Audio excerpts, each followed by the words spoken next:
The Philadelphia Eagles travel to Houston to face the Texans on Sunday. Philadelphia, a 2-point favorite on BETDAQ, 49 the total in this game. Now this line at first struck me as a little low. After all, the Eagles have been better than the Texans this season. Philly currently sitting at 5-2. They're well positioned in the NFC. The Texans, meanwhile, 4-4. They had lost 3 straight games before beating the lowly Tennessee Titans last week. You look at this Houston team, bottom half of the league in both total offense and total defense. The Eagles, meanwhile, one of the best offenses in the entire NFL, 4th in points scored right now, and their defense much improved this season. 15th in points allowed after really struggling on defense last year. So as we said, the Eagles have just been better than the Texans this year, only a 2-point favorite in this spot. No surprise then, the Eagles have been a public favorite this week, which makes me take a long, hard look at the other side, and I do understand a Houston argument here. The Texans offense, one thing they can do is run the football. Arian Foster having a great season. Every game he's been healthy. He's rushed it at least 20 times for at least 100 yards. And in this game, he'll be facing a Philly defense that is vulnerable against the run. The Eagles 21st in rushing defense this season. So I do expect Houston to be able to do some things with the running game here.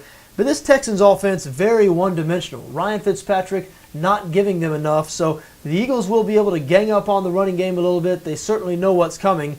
You look at the other side of the ball. Yes, Philly having real problems on the offensive line. They have just been plagued by injuries up there. It continues as they lost Todd Herremans last week.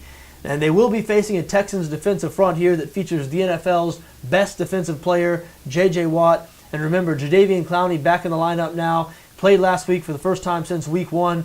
Probably not 100% yet, still coming back from that knee injury. But the healthier and healthier Clowney gets, the more and more scary this Houston front 7 is going to be.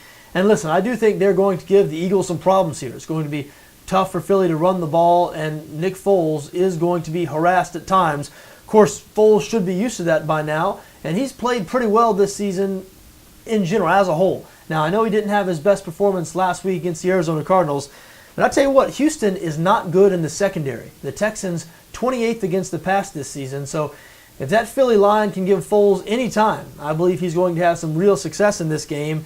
And even though, like I said, I understand the Houston argument, their defense should be able to have some success against the Philly offensive line, and their offense should be able to run the ball against the Philly defense.